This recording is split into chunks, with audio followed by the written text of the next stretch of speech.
heck of a time here. We're going to ask some revenuers some questions. What do you think about that?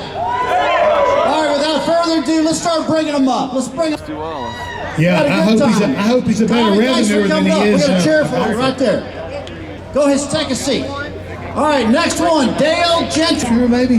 Dean Combs, bring your junkie behind over here.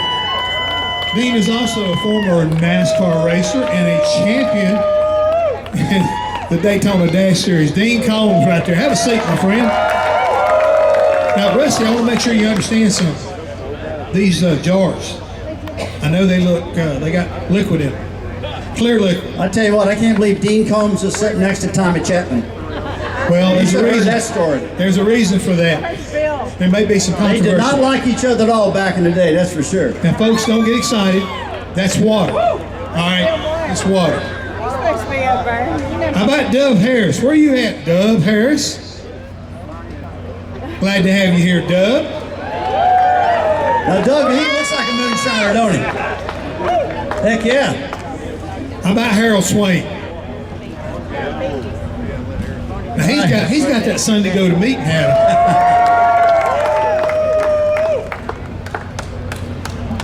How about Bill Blair? Mr. Bill?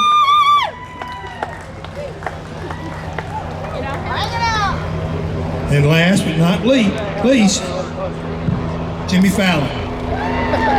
Jimmy Fallon. All right, I'll tell you what, Rusty, you go over here. Okay. And I'll go over here because Rusty's representing.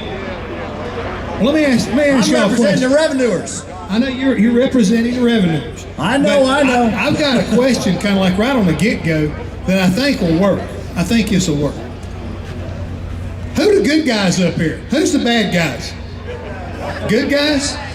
The bad guys. Who do y'all think it is? These guys the bad guys? And these Moonshiners, y'all the good guys? I just want to get that straightened out right on the get-go. I'm representing the good guys. That's that Barney Fife impersonator. Yeah, I got some. One moonshiner, and I was in Georgia, by the way. I was not in North Carolina.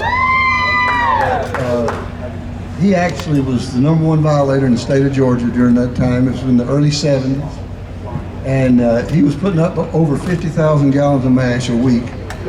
And he was sending a tractor trailer load of shine to Chicago, Detroit, and Atlanta once a week. And we caught him and put him away. All right, that's a pretty good story right there. There's sorry. another thing on my mind, though. I'm going to show of hands right here. How many of you guys made a bust and kept the product for yourself afterwards? They're all pointing at the same guy. Come on, Tommy, you did that? You did right here, okay. Made a big bust and kept all the moonshine for herself. I have to confess that we busted a still one time, and as we were tearing it up, this young man said, "Have you got to destroy everything in here?" I said, "Oh yeah, everything is in here." And he said, "Now there's my grandfather's mash stick." He said, "That was my granddaddy's." Now this was almost 50 years ago. So I said, "I'm sorry, it's got to be torn up. It's sitting in my den right now." Oh, man. All right, here's one for Doug Mason, all right? What's the worst wreck you were involved in while you were chasing one of these moonshiners? I can't tell you. What do you mean you can't tell me? I bet you can. I had a bootlegger come to the house the other day and left a quart of apple brandy in my mailbox. And my camera was off, so I don't know who he was. Wow, this county's had a lot of stuff. Hey, Tommy, let me ask you the same question. What was the worst wreck you had in your car chasing one of these moonshiners? Any year. What was the worst car crash you had? Did you have a car crash? Any of you guys have car crashes chasing the moonshiners? No? I crashed one and they sued me for $6 million. And I started to pay it, but the government said, wait a while. Are we still waiting? I witnessed Chapman have a very bad crash on this racetrack out here about 50 years ago, running a baby grand. We tried to warn him that there was a wreck ahead of him, but no, Tommy, he destroyed that baby grand car. Oh, man. You're up, Jeff. I'm up. Hey, the other day when we were having lunch, y'all showed me a frame.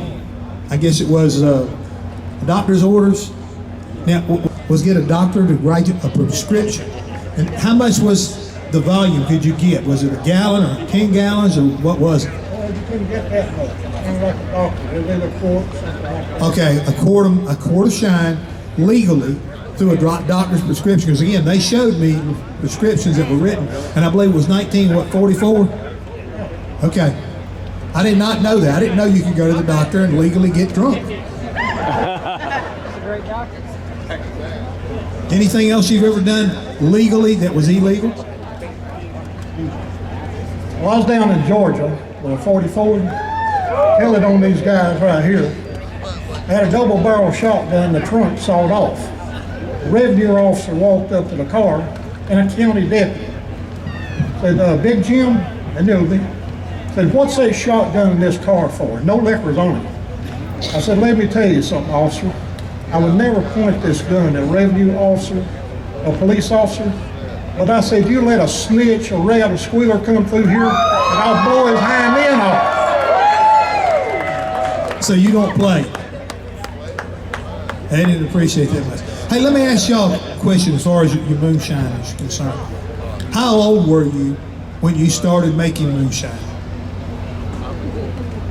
How old?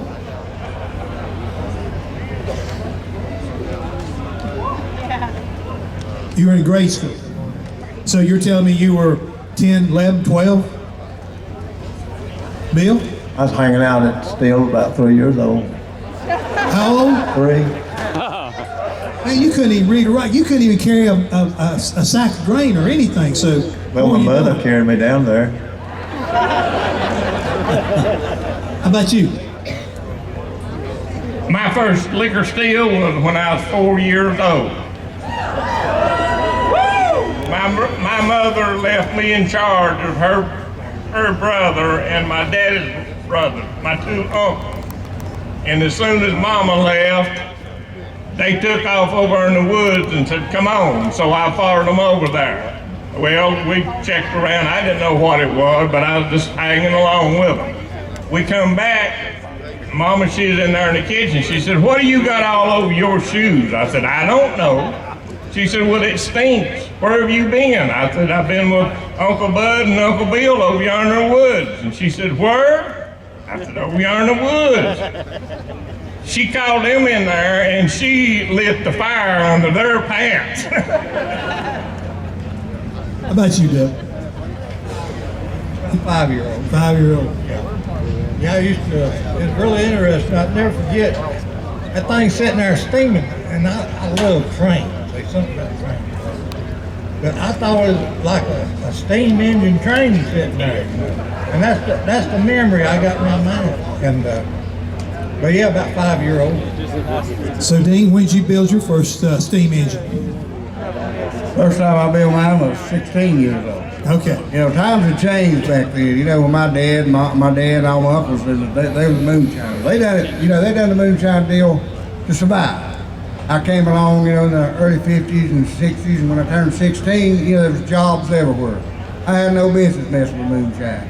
Just a wild, crazy kid. My dad ran a salvage yard, and I sat in and listened to all the moonshine stories, all the moonshiners coming out every evening. That was all put in my head, you know, I guess, instead of learning how to survive like everybody else did. So, you know, came out 16, first time, actually I went to, try to make it quick, went to Georgia with my sister, put a job in at Lowe's Hardware. Came back home and ran up 2 moonshiners in town. 2 moonshiners says, Dean, we need you to go to work for us up here on this mountain, back up here, so we got some people that won't work. Well, I went to work for them. 3 days later, I had a job at Lowe's Hardware, and I told them I didn't have a job. And that's where I wound up. I hear you. Deb Williams, you're out there in that crowd, and you got anybody out there that's got a question? Unfortunately, everyone seems to be very bashful today, but I'll throw one out to get it started. Okay. A few days ago, we had cows help catch a person that was running from the law in Boone. I remember a story y'all told at the Moonshiners reunion one time about how the cows helped you find a steal.